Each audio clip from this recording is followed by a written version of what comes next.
ጤና ይስጥልኝ ክቡራትና ክቡራን ተመልካቾቻችን እንደምን አመሻችሁ። ሰዓቱ ልክ ከምሽቱ 7 ሰዓት ሆኗል። ቅዳሜ ምሽት ነው።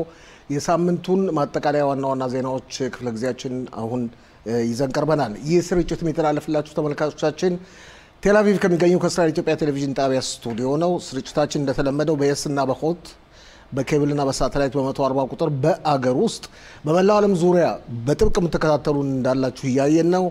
እናንተ ደግሞ የምታገኙን በዩቲዩብ ገጻችን በአይኢቲቪ 140 ነው። ስለዚህም ሼር፣ ሰብስክራይብ እና ላይክ ማድረጋችሁን እንደዚሁም ወደ ዋትስአፕ እና ቴሌግራም ሼር ማድረጋችሁን እንዳዘነጉ።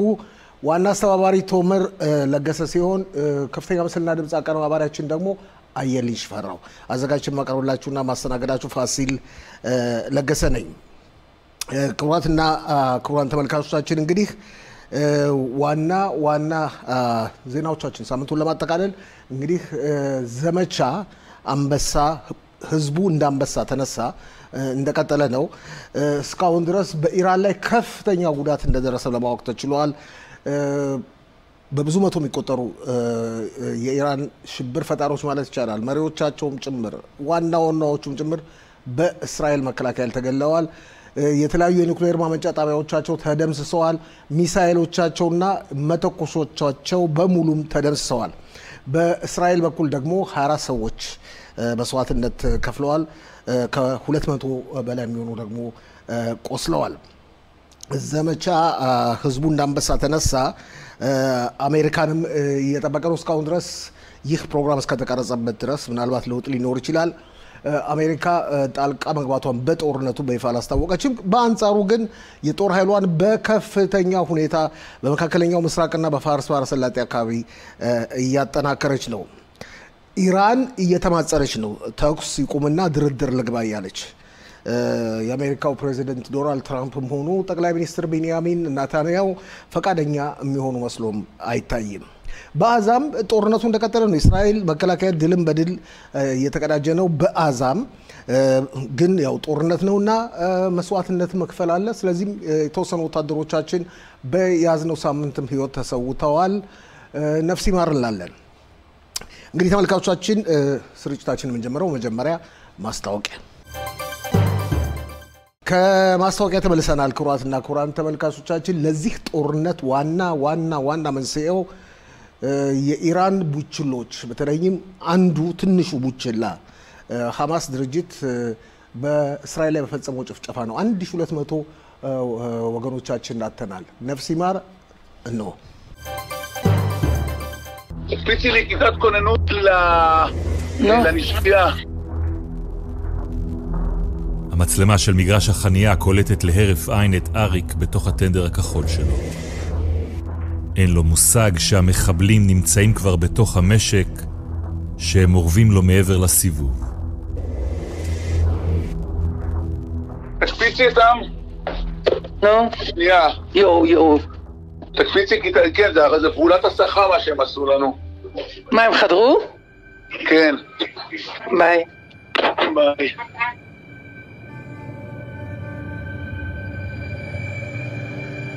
הרגע שבו המחבלים יורים באריק נקלט במצלמות הדפוס.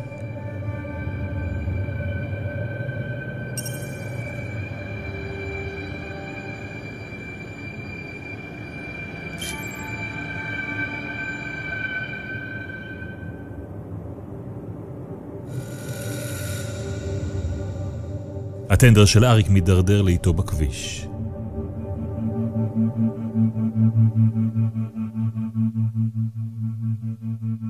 לפניו אפשר לראות עכשיו 3 אנשים רצים. אלה עובדי המטבח, צעירים מרהט, שנמלטים מחדר האוכל. כשהמחבלים מכוונים אליהם נשק, 3 מספרים שזה יומם הראשון בעבודה. הם עושים זאת כדי שלא יכריחו אותם להצביע על מקומות בקיבוץ. המחבלים לוקחים מהם את מכשירי הטלפון ושולחים אותם החוצה ברגל. השעון של אחד מהם, וסים, מקליט מעכשיו את ההתרחשויות.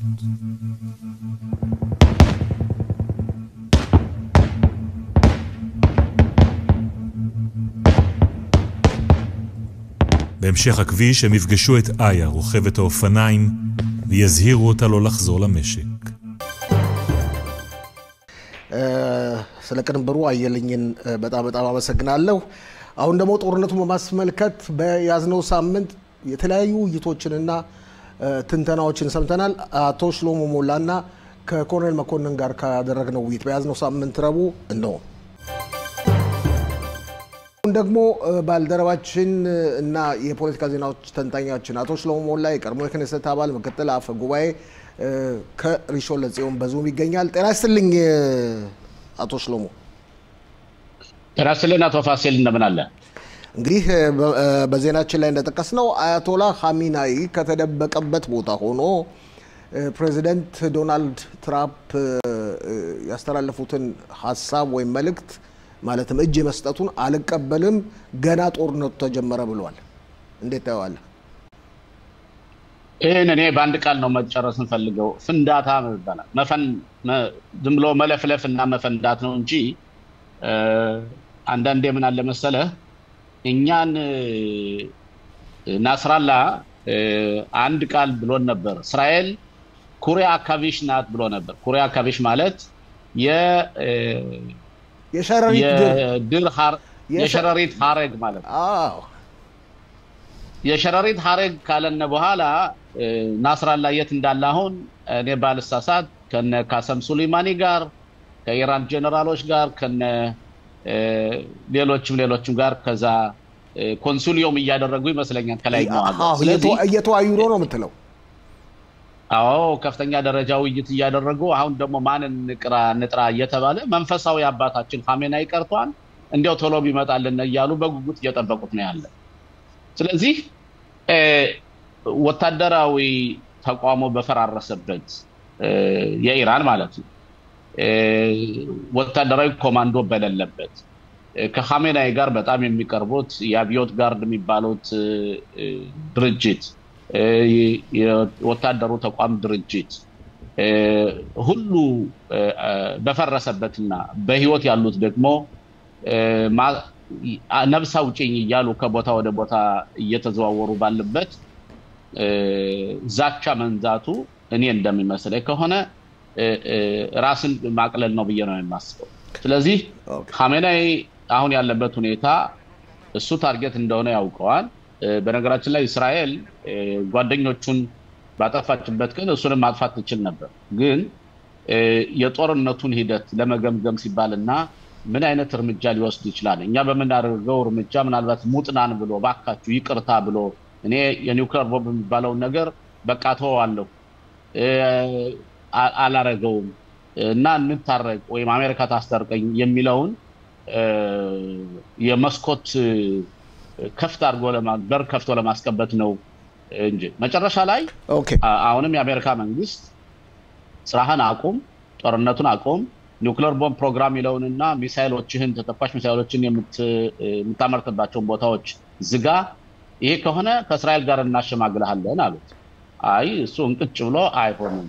ባለፈው 2 ቀን በኋላ ተማጽነው ነበር ይታወሳል። ስለዚህ አሁን እሱ ባለበት ሁኔታ ሬሌቫንት ነው ብዬ ነው አላስብም። ማለትም እስራኤል እያደረጋቸው ያለው ወታደራዊ ዘመቻ ኢላማዎችን ወደ 1100 የሚሆኑ የኢላማዎችን እስራኤል ደብድባለች። ስለዚህ የቀሩ ኢላማዎችም አሉ። በነገራችን ላይ የእስራኤል የጦር አካሄድ ወይም በፕሮግራሙ መሰረት በጣም እንዲያውም ፈጥኖ እየሄደ ነው ያለው። ስለዚህ ኻሜናይ አሁን ባለንበት ሁኔታ ዛቻ የሚዘነዛበትና የሚያስፈራራበት ጊዜ አይደለም። አቶ ሽሎሞ እንግዲህ ባልደረባችን የወታደራዊ ዜና ተንታኛችን ኮሎኔል መኮንን ተስፋ መስመር ላይ ይገኛል። ጤና ይስጥልኝ ኮሎኔል። ጤና ይስጥልኝ ፋሲል፣ እንዴት ዋላችሁ? ይኸውልህ እንግዲህ እስራኤል እየዛተችም ተግባር ላይም እያዋለች ነው። አሁን ደግሞ አሜሪካ በጦርነቱ ትገባለች ትሳተፋለች ተብሎ እየተጠበቀ ነው። ትላንት ምሽትና ዛሬ ጠዋት የእስራኤል መከላከያ ቃል አቀባይ በሰጠው መግለጫ ተጨማሪ ቦታዎችን ወሳኝ ቦታዎችና አካባቢዎችን ሁሉ እናጠቃለን እንደበድባለን ብሏል። እስቲ አሁን መናገር እስከምትችለው ድረስ መጠቆም ከቻልክ። እንግዲህ ወንድሜ ሽሎሞ እንዳለው ጦርነቱ ደረጃ በደረጃ ደረጃውን ጠብቆ እንዲያውም ከዛ በላይ እየገሰገሰ ይታያል። የአሜሪካ እዚህ ጦር መግባት እና ለመግባት የአሜሪካ ውሳኔ ነው። አሜሪካ ራሷ ታውቃለች ኢራን ምን ያህል የአሜሪካን ዜጎች የአሜሪካን ቤዞች የአሜሪካን ወታደሮች በኢራቅም ሆነ በተለያዩ ቦታዎች እንደጎዳች ታውቃለች። አሜሪካ በአሁኑ ሰዓት ተዋጊ መርከቦቿን ይዛ በመካከለኛው ምስራቅ ደርሳለች የሚል መላምት አለ። ሌላው ለአሜሪካ 24 የሚሆኑ አየር ላይ ነዳጅ መሙላት የሚችሉ ጀቶች አሏት። ከነዚህ ጀቶች ውስጥ ትልልቅ ነዳጅ ተሸካሚ አውሮፕላኖች አሏት። ከነዚህ ውስጥ 17ቱ በመካከለኛው ምስራቅ አገር ይገኛሉ። ለሽርሽርም የመጡ ይመስላል። ይሄን ደግሞ ቆይተን የምናየው ነው። አንዳንድ ከባድ እንደ B52 የሚባሉ ከባድ ፈንጅ መሸከም የሚችሉ አየር ተዋጊዎችም በዚህ አካባቢ እየደረሱ መስሎኛል። አሜሪካ መንግስት በአንድ በኩል በተለይ ትራምፕ ብዙ የተናገሩት አለ። እንግዲህ የቀራቸው ተግባር መዋል ብቻ ነው።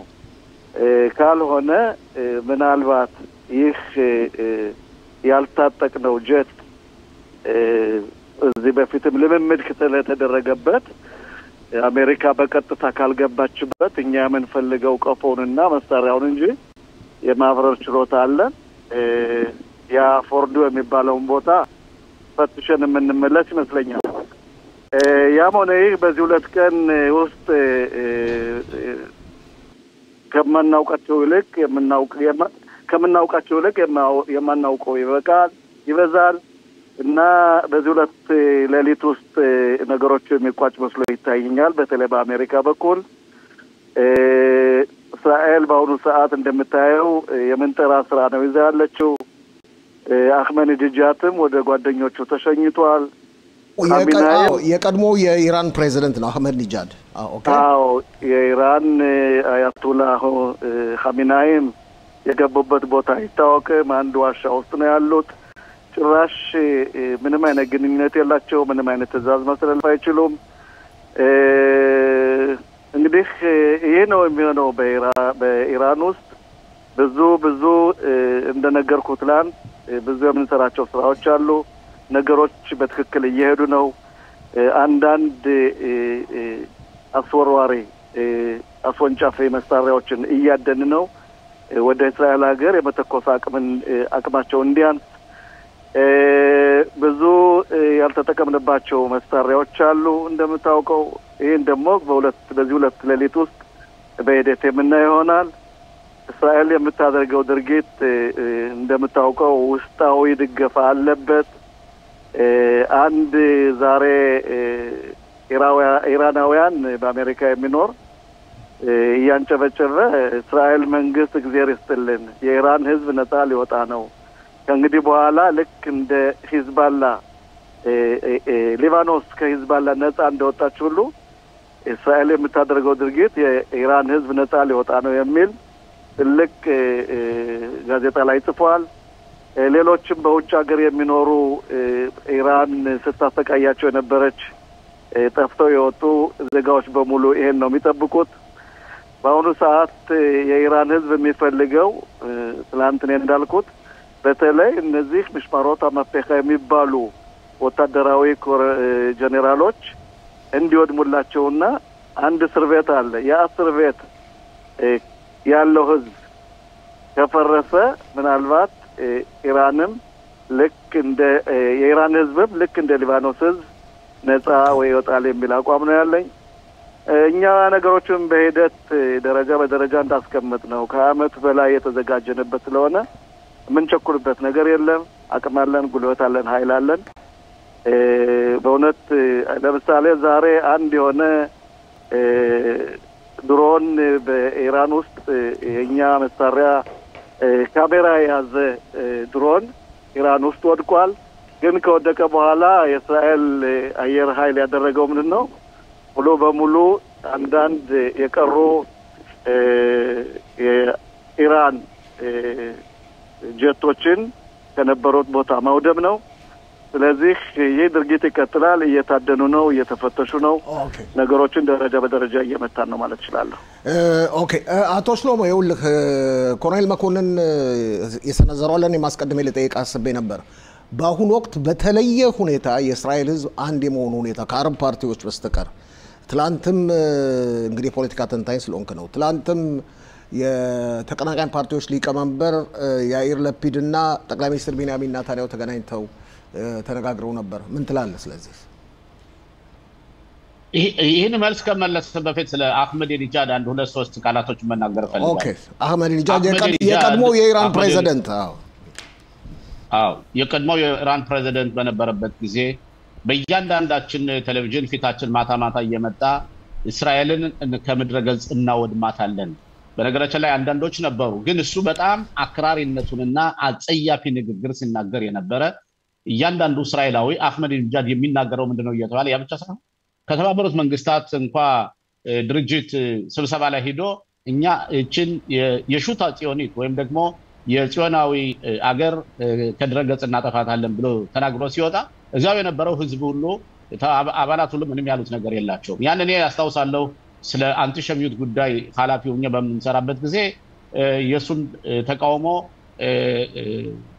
ፔቲሽን ሁሉ አዘጋጅተን ባለም ሁሉ አሰራጭተን ነበርና አህመድ ኒጃድ ህዝቡን አንጾ የወጣ በተለው ታዳጊ ወጣቶችን በእስራኤል ላይ ጥላቻ መጥፎ አስተሳሰብ አመለካከት እንዲኖር አድርጎ ከዚህ ሚድል ኢስት አካባቢ ያሉትንም የሙስሊምና ተከታዮችን ወጣቶችን በእስራኤል ላይ ከፍተኛ ጥላቻ ያደረገ ይዞ የቆየ ሰው ነውና እሱ መሸኘቱ በነገራችን ላይ ከጀነራሎች ከተሸኙት ምንም ያነሰ ነገር አይደለምና ጥሩ ነገር ነው። ማለትም በእስራኤል ላይ ዛቻ የሚነዛ ነዝፎ አይቀርም። በእስራኤል ላይ ጎዳት አድርሶ የመጣ ጎድቶ በህይወቱ እንቅልፉን ሊተኛ አይችልም ስልጣንን ባይዝ ማለት እና ይሄ ነገር በጣም ጥሩ ነገር ነው። አሁን ወደ ጠየቀኝ ጥያቄ ብስመጣ ወደ ሀገራችን ውስጥ ይኸውልህ በመጀመሪያ ደረጃ ጠቅላይ ሚኒስትር ቤንያሚን ኔታንያሁና ይሄ አሁን ካቢኔው እንዲሁም ሞሳድ ወታደራችን በተለይ አየር ኃይሉ የወሰዱት ውሳኔና እየተገበሩት ያለው ተግባር የሚያስመሰግናቸውና ሁላችንም ቢሆን በመሪነታቸው የምንኮራባቸው ሰዓት ነው። አሁን በምንም ታምር በምንም ጊዜ ፖለቲካ የምንናገርበት የፖለቲካ ልዩነታችን የምናሳይበት ሳይሆን እስራኤል ማህበረሰብ አንድ የሚሆንበት ሰዓት ነው። ስለዚህ በነገራችን ላይ ቤኒ ጋንጽም የውነቶች ነገር አቪግዶር ሊበርማንም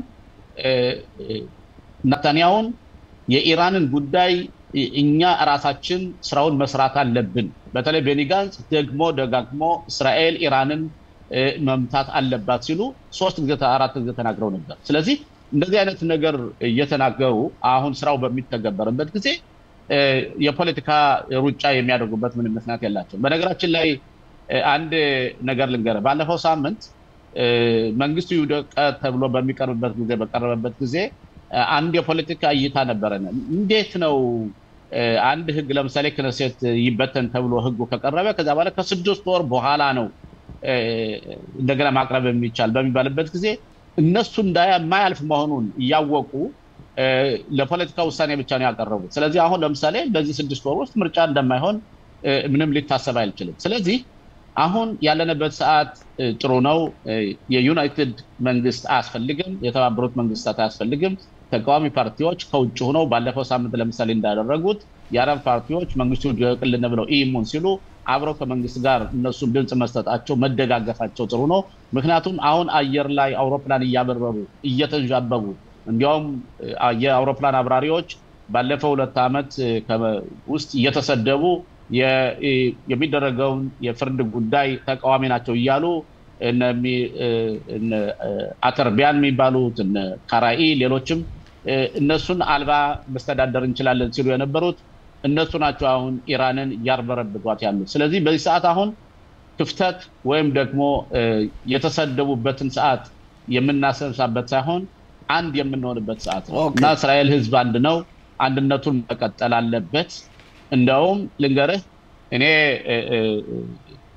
እንደውም ማድረግ ያለባቸው የተቃዋሚ ፓርቲዎች ጦርነቱም እንኳን ቢያልቅ ምርጫው በጊዜው በሰዓቱ እንዲፈጸም እነሱም ተባባሪ መሆን አለባቸው ምክንያቱም ጦርነቱ ካለቀ በኋላ እንደገና ያገሪቱን ኢኮኖሚ ደግሞ እንደገና እንዲያገግም ማድረግ አለበት አንድነት ማለት ለሀገር መቆም ማለት ይሄ ነው እንጂ የፖለቲካና የወንበር ሩጫ እቺን ሀገር ባለንበት ሰዓት ውስጥ የሚበጃት አይደለም ስለዚህ እስራኤል አሁን ጉብዝናዋን ያሳየች ነው ጀግንነቷን ያሳየች ነው ያለሙ ማህበረሰብ ያንጨበጨበልን ነው በነገራችን ላይ ይሄ ሁኔታ አቶ ፋሲል ብዙ አይቆይም አሁን ባይቆይበት ምክንያት አለው እስራኤል አሁን ያደረገች ያለችው ወታደራዊ ታርጌቶችን እየጎዳች ያለች የሚሳኤሎችን አንዳንድ ለምሳሌ ህዝብ በስተት ቢመታ ኢራን ውስጥ ህፃኖች ቢጎዱ በስተት ለምሳሌ አንድ ሚሳኤል ዶ ቢገር ዓለም እንደገና ሊነሳበት ይችላል ስለዚህ በጦርነቱ በጥፈብ እየተመራ ነው ያለው በዚህ ባለበት ሰዓት ውስጥ የእስራኤል ህዝብና የእስራኤል ፖለቲከኞች አንድ መሆን አለባቸው ብየረማስ ኮሎኔል መኮንን እስቲ ወደ አንተ ልመለስና ወደ እስራኤል የሚተኮሱት ሚሳኤሎች ቁጥር ቀንሷል በአንድ ጊዜ 100 የተኮሱበት ጊዜ ነበር አሁን 20 10 15 ነው የሚተኮሱት የሚደርሰው ጉዳት አነስተኛ ነው እንዴት ታብራራዋለህ ይሄንን ይሄ የሚያሳየው ፋሲል አንደኛ ትላንትም እንደነገርኩህ እኛ በኢራን ውስጥ የምንሰራው ስራ ጥሩ ስራ መሆኑን ተወርዋሪ ብቻ ሳይሆን ወርዋሪ ወይ ማስወንጫፊ መሳሪያዎችን ማጥፋታችን ይቀጥላል ኢራን የምትናቅ ሀገር አይደለችም አሁንም የማስወንጨፍ ችሎታ አላት ህብረተሰቡ ይሄን ማወቅ አለበት እድል መስጠት የለበትም ስለዚህ የቀነሰችበት ምክንያት ብትችል ኑሮ 100 አይደለም 200 300 መወርወር ትችላለች ጠቅለል ባለ ሁኔታ በዛሬው ባሊስቲክ ሚሳይል የሚባለው እንደ ኢንተለጀንስ አቀራረብ ከነበራት ሙሉ በሙሉ ወድሞ ወደ 1800 የሚሆን የዚህ አይነት ከባድ ሚሳይል አላት ስለዚህ አስወንጫፊም እንኳን ምናልባት ተደብቆ ስለሚኖር ህብረተሰቦች የላ ማለት የለበትም አቅማላት ጉልበታላት ጊዜና ቦታ ጠብቃ መታደርገው ይሆናል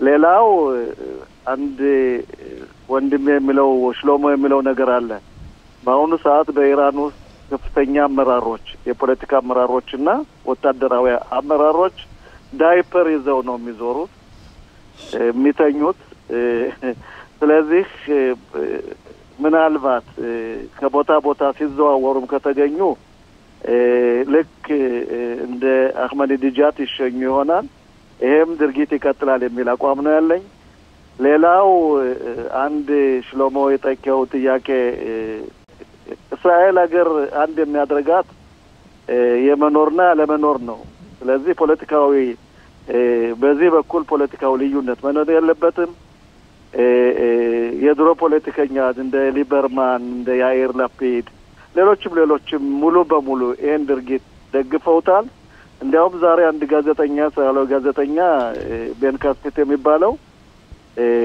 አሁን ነው አንድ መንግስት መቆም የነበረበት ይሄንም ማድረግ አለብን ምክንያቱም የኛ ጦርነት ከሁለት አመት በኋላ መብቃት አለበት ውስጣዊ ችግራችን ለመቋቋም አንድ መሆን አለብን የሚል ጥሪ አቅርቧል ይሄም በጣም ደስ የሚል መስሎ ይታየኛል አሁን የሚዋጉት የሁላችን ልጆች ናቸው እንግዲህ የቀኝ የግራ የሚባል የለም ስለዚህ እነሱንም ደጀን ለመሆን ህብረተሰቡ አንድ ላይ ነው የእስራኤል ህዝብ ይሄን ድርጊት ሙሉ በሙሉ ደግፎታል ፖለቲከኛ አካላት ደግፈውታል የቀረን አንድ ሳምንት ሁለት ሳምንት አይፈጅም ስራችን ጨርሰን በተለይ ፍርዱ የሚባለውን ዛሬም ወደ ነገ ማታ ከጨረስነ ብዙን ስራችን እየጨረስነ ይሄን ካልኩ በኋላ እስካሁን ድረስ 40% የሚሆኑ ኢላማዎችን ነው ያደረግነው ደረጃ በደረጃ ብዙ የምናደርጋቸው ስላለ ህብረተሰቡ ይሄን ነገር ጠንቅቆ ማወቅ አለበት የሚል አቋም ነው ያለኝ አቶ ሽሎሞ የማጠቃለያ ወደ አንተ ልመለስና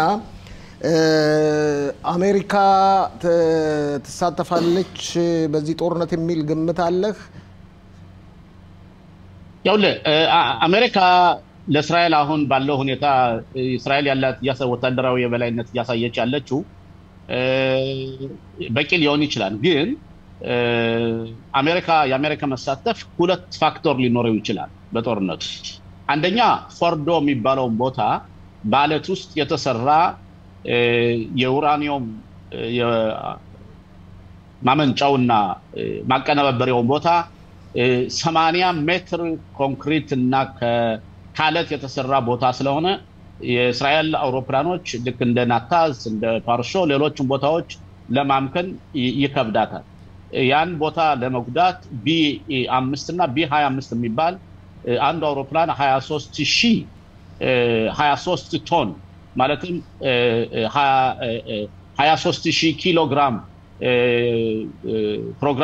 ኪሎግራም ተሸክሞ የሚሄድ አውሮፕላን አለ ያን ብቻ ነው ለምሳሌ ያም ደግሞ ደጋግሞ መጥቶት ነው ቦታው ሊፈርስ የሚችለው ምክንያቱም ያን ቦታ በነገራችን ላይ አቶ ፋሲል ኢራኖች የገነቡት ውስጥ ለውስጥ መገንባቱን እንኳን አልታወቀም ያ ቦታ የተገነባ መሆኑ የታወቀው በ2009 ዓመተ ምህረት እስከዛ ጭራሽ መኖሩም አይታወቅም ነበር እና ያንንም ቦታ እስራኤል ብቻዋን ለመጉዳት ትቸገራለች ግን ልታረጋውም ትችላለች ይሄ አንዱ ያን ቦታ ለመምታት ሲባል ማለት ነው ሁለተኛው ደግሞ አሁን ጦርነቱን እስራኤል ያላትን ኢላማ ብቻዋን ከሆነ ያው ብቻዋን ከሆነ ብዙ ጊዜ ይጨርስባታል አንድ ሳምንት ሁለት ሳምንት እንደዚሁም ሚሳይሎቿ የጦር መሳሪያው ኢኮኖሚው ይሁሉ ብዙ ነገር መስዋዕትነት ያስከፍላታል አሜሪካኖች ግራ ብለው ተሳታፊ ከሆኑ ግን ጊዜው ያጥርልናል እኛም ቢሆን ትንሽ የኛ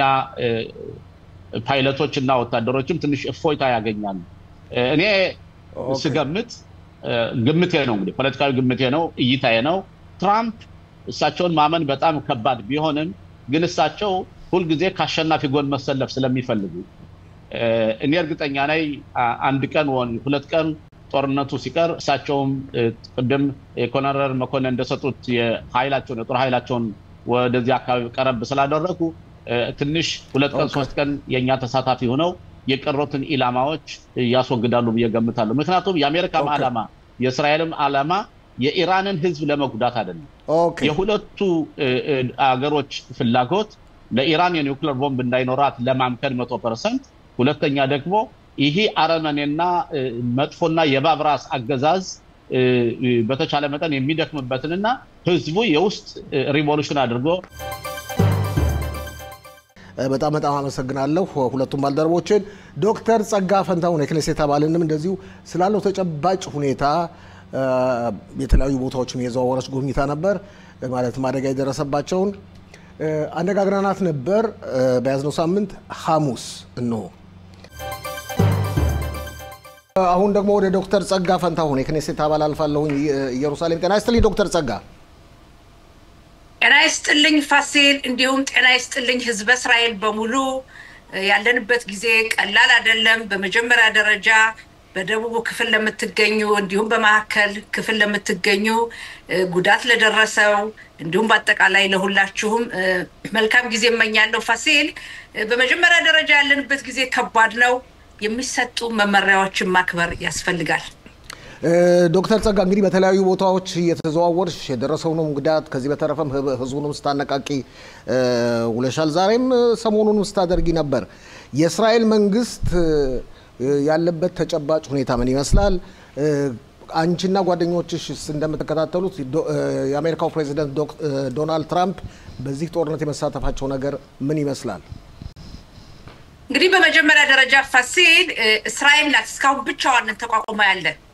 እንደሚታወቀው ሁሉ ይቅርና እስራኤል ትልልቅ ሀያላን መንግስታት የሚባሉ ሀገራት ካሁን በፊት በነበረው ጦርነት ውጊያ እንደ ሁለተኛው ዓለም ጦርነት ብንወስድ ተባብረው ባንድ ላይ ነው እንጂ አንድ ሀገር ብቻዋን አልተወጡም ስለዚህ እስራኤል በአሁኑ ሰዓት በእውነት ብቻዋን ተቋቁማ እዚህ ደረጃ መድረሷ የሚያኮራ የሚያስደስት ነው ነገር ግን ሌሎች ሀገራት መሳተፍ አለባቸው በተለይ አሜሪካ በዚህ ጉዳይ ላይ መሳተፏ አይቀርም ምክንያቱም ምን ነው ኢራን ለእስራኤል ብቻ አይደለችም አደገኛነቷ ብዙ ሰዎች የማይረዱት አለ የሚመስላቸው ለእስራኤል ብቻ ነው አይደለም ኢራን አደገኛነቷ ለመካከለኛው ምስራቅ ብቻም አይደለም ለመላው ዓለም ነው ፋሲል የአረብ ሀገራት በሙሉ መሪዎች በአሁኑ ሰዓት ብትሰማ በውስጣቸው በመደሰት እናንተን ያኑርልን እስራኤል ባትኖር ኖሮ እኛ ነበርን የመጀመሪያዎቹ የምንጎዳ ያሉ ለእስራኤል ያላቸውን ድጋፍ በግልጽ ነው የሚናገሩትና በአጠቃላይ የኢራን ጉዳይ በተመለከተ በእኛ በኩል የምናየው በመንግስት በኩል የምናየው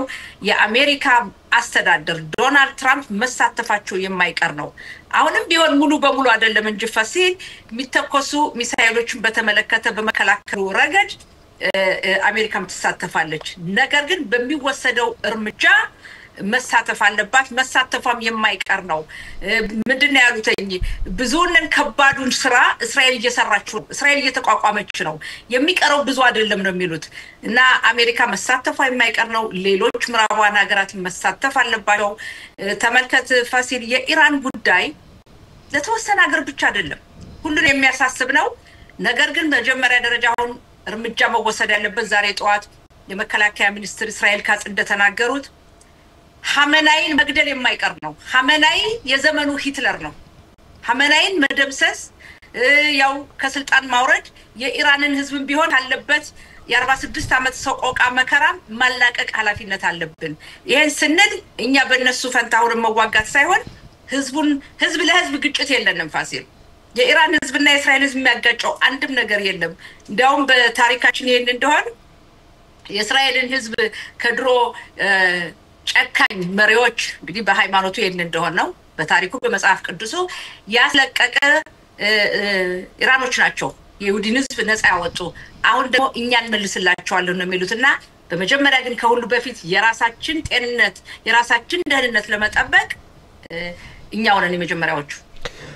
እዚህ ላይ በተለያዩ ቦታዎች በመዘዋወር በምትመለከችበት ጊዜ ካንቺ በኋላ ለምሳሌ ከቤርሸባ አካባቢ ከሶሮቃ ሆስፒታል ሰራተኞች አንዱ ከአቶ መላው ጋር እንነጋገራለን ስለደረሰው ጉዳት በመተዘዋወሪበት ጊዜ የህዝቡ ሞራል እንዴት ነው? ይገርማል። በፔታህ ቲክቫ በትላንትናው ዕለት በፔታህ ቲክቫ ያየሁት በመጀመሪያ ደረጃ በእውነት ይሄ መጠለያ እስራኤል ተመልከት እስራኤል ህዝቦቿ እንዳይጎዱ መጠለያ የሚታዘጋጀው ጥንት ጀምሮ ሚቅላት ከምድር በታች አለ። አሁን ከ90 ዓመተ ምህረት ወዲህ የተሰሩ ቤቶች ማማድ መጠለያ አለና እና እስራኤል ህዝቦቿ እንዳይጎዱ ወደ መጠለያ ግቡ ነው የምትለው። በአንጻሩ የኢራንን ተመልከት በህዝቡ ላይ ያለው ሁኔታ እና ተዘዋውሬ ባየሁት አንደኛ የሚሰጡ መመሪያዎች ማክበር ያስፈልጋል። ሁለተኛ የሚገርምህ ፔታህ ቲክቫ አንድ ቤት በቀጥታ ሚሳኤል የወደቀበት 4ኛ ፎቅ ነው። 3ኛ ፎቁ ሙሉ በሙሉ ፈርሷል ይቅርና 4ኛው። ነገር ግን ሁለት አዛውንት ባልና ሚስት እዛ ሩጠው ማማድ ምንለው መጠለያ በመግባታቸው ምንም ሳይጎዱ ቀርተዋል እና የሚሰጡ መመሪያዎችን ማክበር ያስፈልጋል ፋሲል። ከዛ በተጨማሪ የህዝቡ ሞራል ልነግርህ አልችልም። የእስራኤል ህዝብ አንድ ሆኖ የተነሳ በርግጥ የጋራ ጠላት ሲመጣብን የውጭ ጠላት ሲመጣ በውስጣችን የፖለቲካ ለመግባባት አንዳንድ ነገር ይኖር እንጂ ምን ጊዜም የእስራኤል ህዝብ አንድ ነውና የህዝቡ ሞራል የሚጨፍሩት የሚዘምሩት ሰንደቅ ዓላማው በፈረሰ ቦታ ላይ በተጎዳ ቦታ ላይ የምታዩ በጣም ያስደስታል። ከዛ በኋላ ወደ ክፋራ መካቢያ ሄጄ ነበር ፋሲል። ክፋራ መካቢያ ትልቅ ሆቴል አለ ትልቅ ቦታ አለ። እዛ ላይ ቤታቸው የተመታ በባቲያም በተለያዩ ቦታዎች እንዲሁ በፔታህ ቲክቫ እዛ ተወስደዋል። ብዙዎቹ ሆቴል ተወስደዋል እና ክፋር መካቢያ ስታይ በበጎ ፈቃደኝነት ለህዝቡ የሚቀርበው እርዳታ ለህፃናት የሚያስፈልገውን ዳይፐር ወይም ቪቱል የምንለው ማተርና የህፃናት የዱቄት ወተቶች ምግቡ አንድ የሚጎል ነገር የለም። ይገርማል። በጣም ነው የህዝቡ ተሳትፎ የምታዩ ሁሉም ትልቁም ትንሹም በጣም በጣም በጣም ያስደስታል። የህዝቡ ሞራል የህዝቡ ንቃትና ሌላው እስራኤል ከተቋቋመችበት ጊዜ አንስቶ ለመጀመሪያ ጊዜ የህልውና ጦርነት ሲመጣ አሁን ነው እና ህዝቡ ሞራሉ በጣም በጣም ደስ ይላል ፋሲል። ተዘዋውሬ ሳይ አንዳንድ ጊዜ የህዝቡ ሁኔታ ስታየው ዋው ዋናው ሞራሉ ነው እኛ የምናጠቃቸው ዋናው ያለ መደጋገፍ ነው። ኢራኖቹ የኢራን ዜጎች በመሮጥ ላይ ናቸው። እስራኤል ተመልከት የኢራን ዜጎች ሰላማዊ ዜጎች እንዳይመቱ ከወዲሁ ውጡ ነው የምትለው።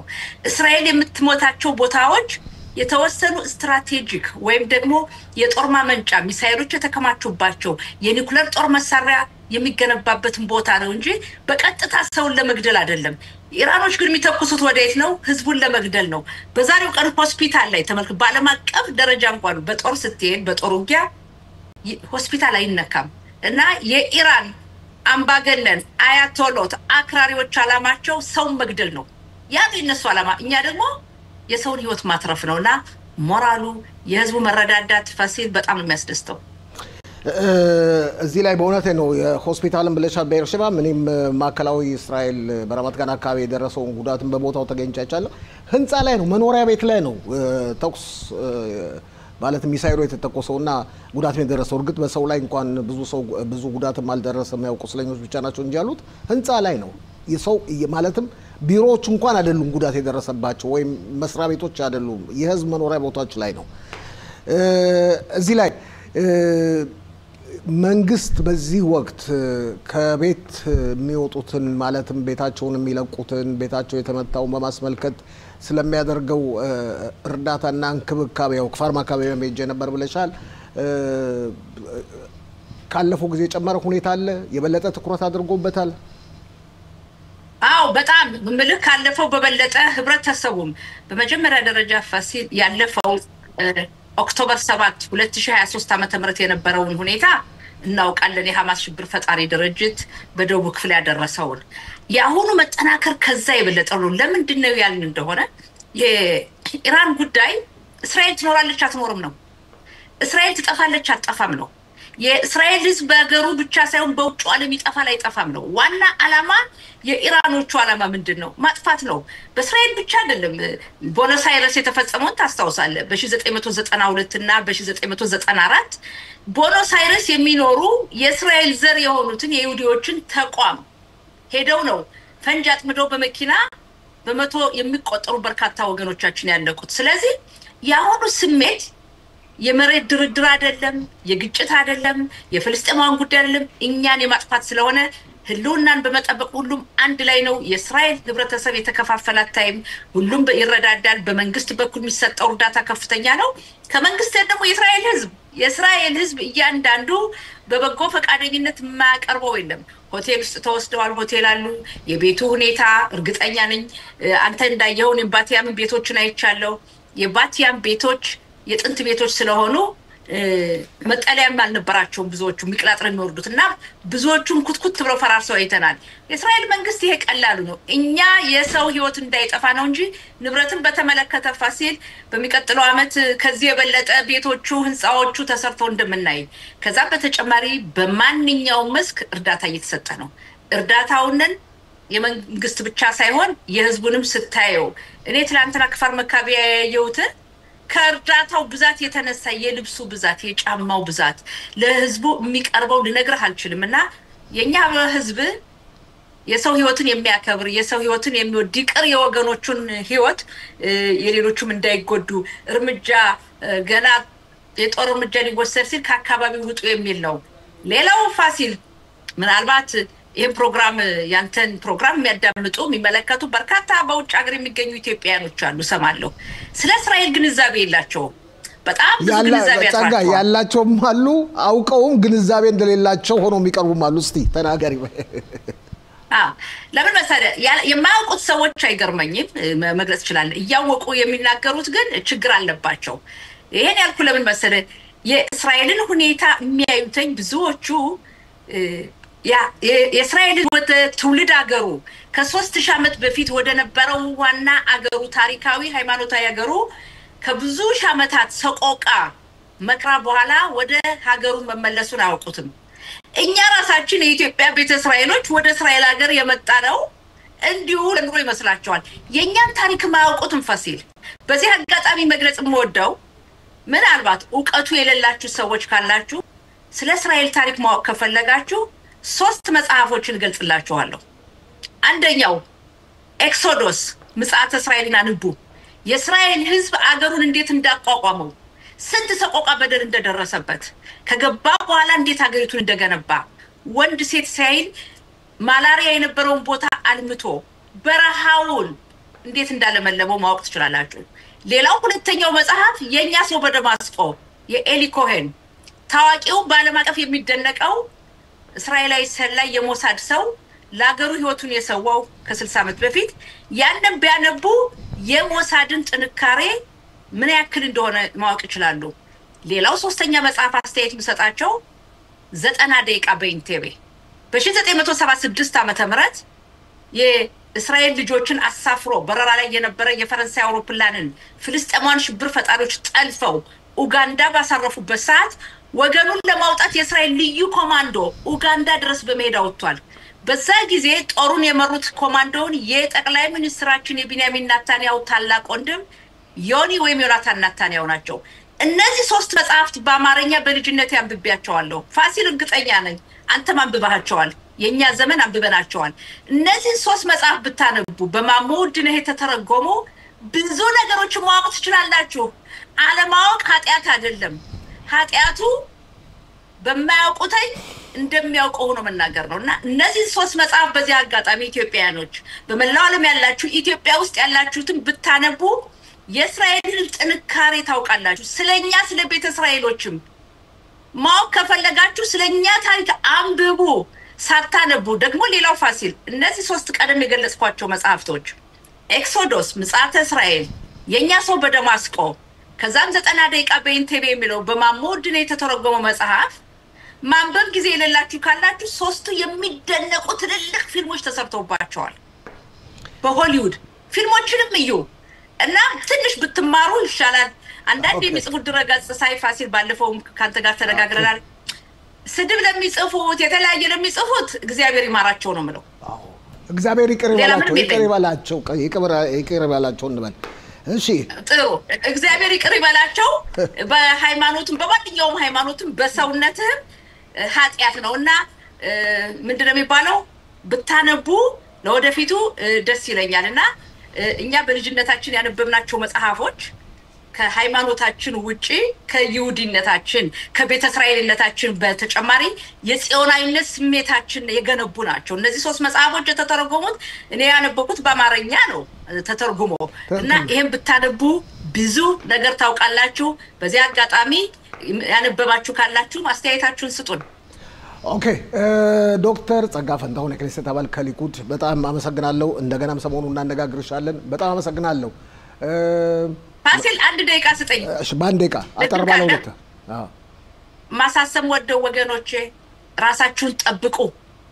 አምላክ የሚረዳ ራሱን ለሚረዳ ሰው ነው። አትናቁ። መጠለያ ክፍል ግቡ። ከዛ በተጨማሪ ተሎ ተሰላሽታችሁ አትውጡ።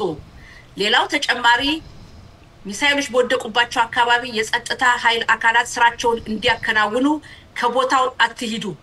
ለስራ መሰናክል ነው፣ እንቅፋት ነው። በተጨማሪም ደግሞ የሚወረወሩ ሚሳኤሎችን ጸረ ሚሳኤል ሲመታ ፎቶግራፍ እናነሳለን ብላችሁ አትውጡ።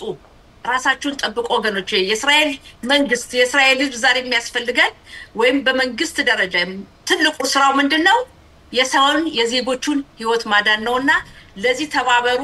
ለሚሰሩ ሰዎች፣ ለደጀን ክፍል ጦሮች፣ ለእስራኤል መከላከያ ኃይል፣ ለአየር ኃይሉ፣ ለመረጃ ክፍሉ፣ ለሞሳድ፣ ለማንኛውም ወታደሮች፣ ለቴክኒሻኖች በየትም አቅጣጫ ላሉትኝ ምስጋናችን ከፍ ያለ ነው። የእስራኤል አምላክ ለሁላችንም ሰላም ያምጣልን። አምላክ ወታደሮቻችን ጀግኖቻችን ይጠብቅልን። እንዲሁም አድናቆቴን በዓለም አቀፍ ደረጃ ሆኖ የማያውቅና በዓለም አቀፍ ትልቁ መሪ ጠቅላይ ሚኒስትር ቢንያሚን ኔታንያሁን ያጠናክርልን፣ ጤናቸውን ይስጥልን፣ ብርታቱን ይስጣቸው ላለው ፋሲል አሁንም ስለቀረበሩ በጣም አመሰግናለሁ። ህብረተሰባችንስ ምን ይላል? አስተያየቱስ ምንድነው ለሚለው ጥያቄ ደግሞ በያዝነው ሳምንት አቶ ወርቄ ተካ ከሰሜኑ ሀገራችን ክፍል መልስ እንዲሰጥ ጠይቀነው ነበር። እነሆ። ጤና ይስጥልኝ አቶ ወርቄ። ጤና ይስጥልኝ አቶ ፋሲል። እንግዲህ አድማጭ ተመልካቾቻችን እንደምን አላችሁ? ስንጠብቅህ ነበር፣ ይኸው ዛሬ አግኝተናል። አቶ ወርቄ ደጋግመህ የእባብ ጭንቅላት መመታት አለበት ስትል ቆይተህ ነበር። አሁን ያለውን ተጨባጭ ሁኔታ እንዴት ታየዋለህ? አመሰግናለሁ አቶ ፋሲል። በመጀመሪያ ደረጃ ለሀገራቸውና ለዳር ድንበራቸው ለህዝባቸው መከበር ለነጻነት ሲሉ በዱር በገደሉ ለሚታገሉት እና ለወደቁት ወንድሞቻችን አባቶቻችን ሰላምና ፍቅር እመኛለሁ። ለሞቱት ነፍስ ይማር፣ ለቤተሰቦቻቸው ደግሞ መጽናናትን እመኛለሁ። እንግዲህ ሁሌም እንደሚባለው እባብ ጅራቱን ቆርጠው ቢልቁት ህይወቱ አይጠፋም። ጭንቅላቱ ከተመታ ግን ያው ዘር ማንዘሩም ይጠፋል ማለት ነው። ስለዚህ ስንጠብቀውና ስናልመው የነበረው የኢራንና የእስራኤል ጦርነት ከተጀመረ ዛሬ 6ኛ ቀኑን ይዟል ባልሳሳት።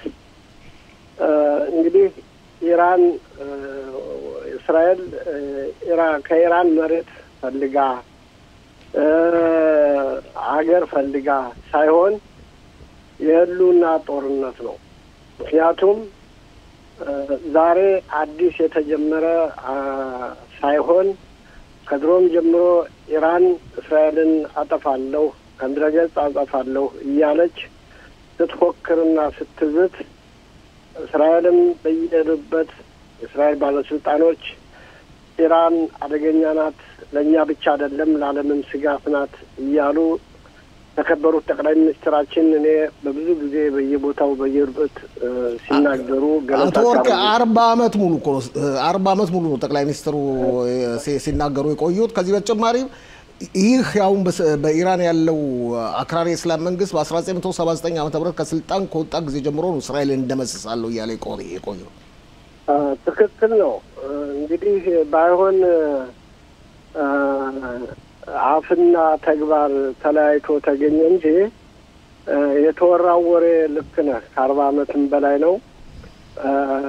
የእስራኤል ባለስልጣኖችም በየሄዱበት አደጋው ለኛ ብቻ እንዳልሆነ የዓለም ስጋት እንደሆነ ሲናገሩ ቆይተዋል።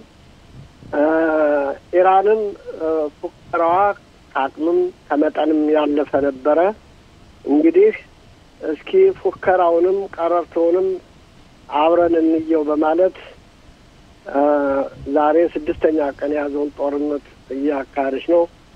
የሚገርመውና የሚደንቀው ዓለም ናስረላን እስራኤል በመግደሏ እንዲሁም መገናኛዎችን በማፈንዳቷ እንዴት እያለ ሲጨነቅና ሲደመም የነበረው ዛሬ ደግሞ ጉድ የሚያሰኝ እጅ ባፍ የሚያስጭን አትደፈርም አይደለም እስራኤል ሌላ የማይደፍራትም የተባለችው አምባገነኗ ኢራን በአንድ ቀን ምሽት ጄኔራሎቿን ሳይንቲስቶቿን የተለያየ ሚሳኤል ማምረቻዎች የኒውክሌር ማብላሪያዎችን የተወሰኑትን እዳ በስደበድብ ስታጋይ የመጣውን እንችላለን ምላሹን እንቀበላለን ብላ እስራኤል በድፍረት ገብታ ከጠንካራው ከጀርባ አጥንታ ከሙሳድ ጋር በመተባበር ዓለምን ጉድ የሚያሰኝ ስራ ሰርታለች። አቶ ፋሲል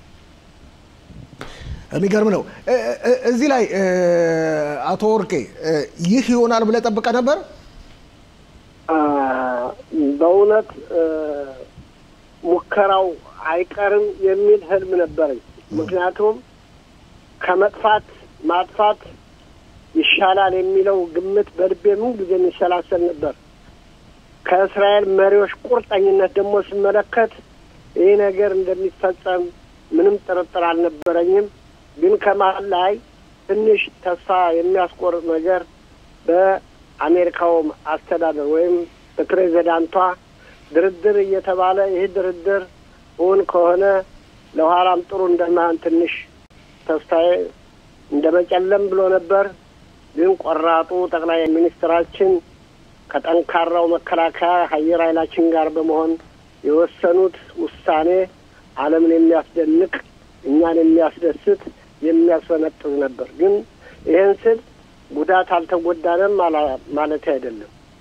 ጉዳትም ተጎድተናል ውስንም ቢሆን ከነሱ ጉዳት ጋር ስናመዛዝን ግን በዜሮ ቢባዛ ማጋነን አይሆንም። አቶ ፋሲል አቶ ወርቄ ተካ ከሰሜኑ ሀገራችን ክፍል በጣም አመሰግናለሁ ስለሰጠህ ማብራሪያ። በጣም አመሰግናለሁ።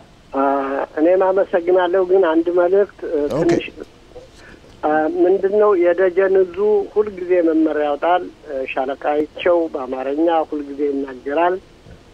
እኛ አሁን ማድረግ ያለብን ለአየር ኃይላችን ድጋፍ፣ ለሰራዊታችን ድጋፍ የምናደርገው ትልቁ ነገር የደጀን ዕዝ መመሪያ ተግባራዊ ስናደርግ ህይወታችን ስንጠብቅና ስናድን ወደ መጠለያ ስንገባ የራሳችን ህይወት ከጠበቅነ ለሰራዊቱ ትልቅ ሞራልና ድጋፍ ነውና እባካችሁ በተለይ ወጣቶች ሚሳኤል ሲወረወር ለመቅረጽ አትሞክሩ።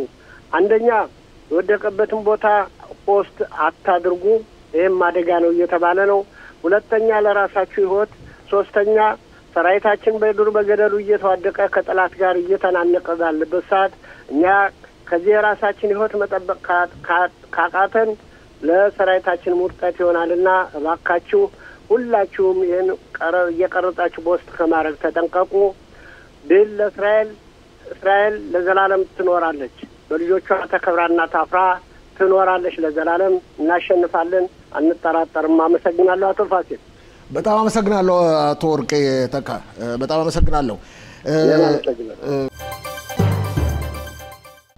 አቶ ወርቄን በጣም አመሰግናለሁ ከዚህ በተጨማሪ እንግዲህ ሰሞኑ እንደገለጽ ነው በቤርሼባ ከተማ በሶሮቃ ሆስፒታል ላይ ጉዳት ደርሶ ነበር በሆስፒታሉ ከረስባችን አብራክ የወጣው መላኩ መለሰ የሰራተኞች ማህበር ሊቀመንበር ነው የጽዳት ሰራተኞች ማህበር ሊቀመንበር ስለደረሰው ጉዳት አነጋግረው ነበር ነው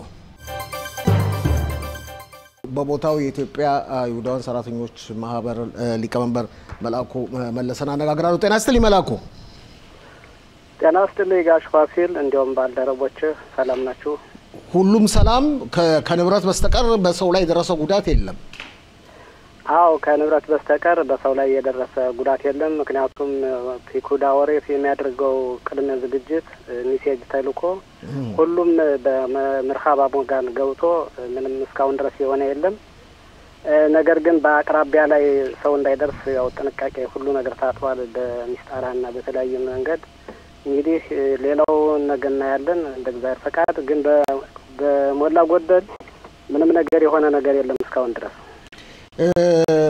አቶ በላኩ ሆስፒታሉ እናንተ መሰሩበት ሆስፒታል ከፊሉ ነው የተጎዳው አንድ ጉዳት ነው የደረሰበት ከፊሉ ልክ ነው አሁን እንግዲህ ሰፊ ነው በጣም ሰፊ ነው ባለፈው እንደተነጋገርነው ሁለት ተቋራጭ ነው ይዞት ያለ እና ዋናው ደግሞ አንደኛው ቢናን አፋዛንጋሮን የግሮሮ ምርመራና የአይን ምርመራ ያለበት ቦታ ላይ ነው ቪዲዮ ከዛ ነው የወደቀ አምስተኛ ኮማ ከአምስተኛ ኮማ የወደቀው ከታች መጨረሻ ግራውንድ ላይ ከመግቢያው ላይ የምግብ ቤቶች አሉ ሁላ ሰራተኛ ዶክተር ቀን ሰራተኛው የሚመገብበት ምግብ ቤት አለ ከዛ ከላይ የፈነዳው በሙሉ የምግብ ዝግጅቱ የምግብ ማብሰያው መሳሪያዎች አጠቃላይ በሙሉ ከላይ ያለው ረግፎ በሙሉ ጸጥ ነው ያለ በነገራችን ላይ እዚህ ላይ ልጠይቅህ እንጂ እዚህ ላይ ልጠይቅህ አሁን አልጀዚራ ወይም ሌሎቹ አክራሪ ሳሞቹ ማስተያየታቸውን እየሰጡ ነው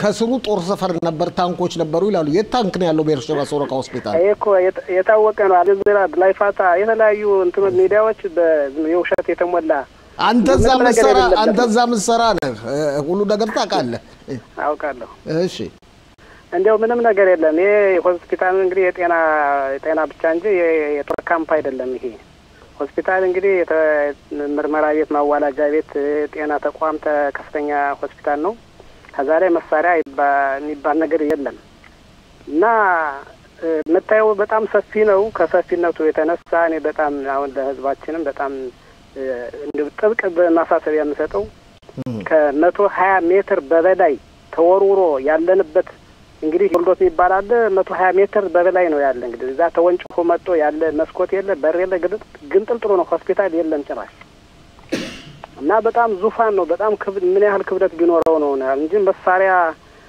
ያለ ነው አዲሳችን አይደለም የውሸት ፕሮፓጋንዳ የሚነገረው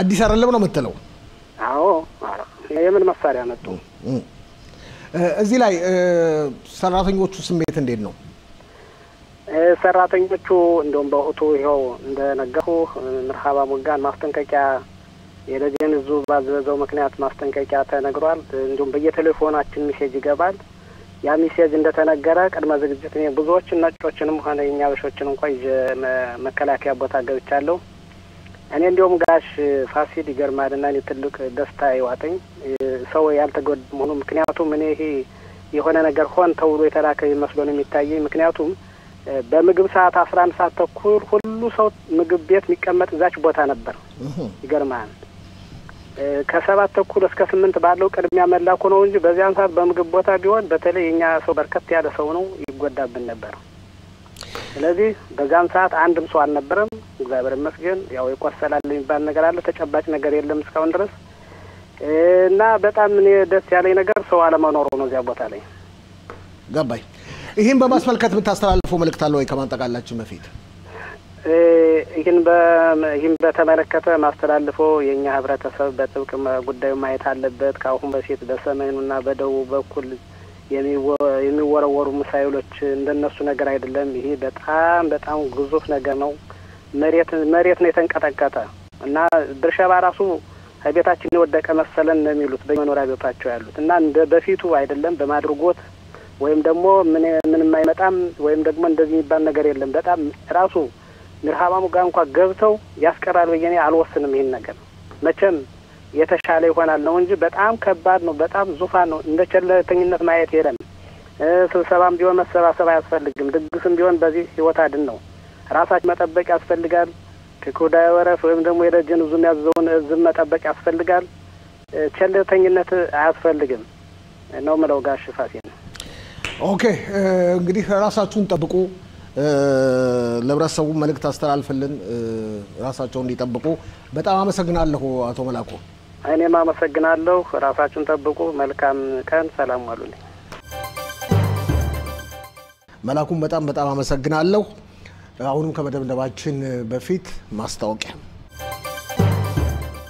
ከማስታወቂያ ተመልሰናል እንግዲህ ያጠቃለን ነው ኩራትና ኩራን ተመልካቾቻችን አብራችሁን ስለቆያችሁ ስለተከታተላችሁን ምስጋናችን ፍጹም ወደር የለውም ጣቢያችን መከታተላችሁን ቀጥሉ ዛሬ ምሽትም ነገ ተመልሰን በተለመደው ሰዓት በ2 ሰዓት እንገናኛለን ሰበር ዜናም ካለን በፌስቡክም ሆነ በዩቲዩብ ገጻችን እንደገና ተመልሰን እንመጣለን ዋና አስተባባሪያችን ቶመር ለገሰ ከፍተኛ ምስልና ድምጽ አቀናባሪያችን ደግሞ አየልኝ ሽፈራው ፋሲል ለገሰ ነኝ አዘጋጅቼ ያቀርብኩላችሁን ያስተናገርኳችሁ መልካም ቀን መልካም ምሽት ነው እንጂ ያስተካከልኩ መልካም ምሽት ደህና ደሩ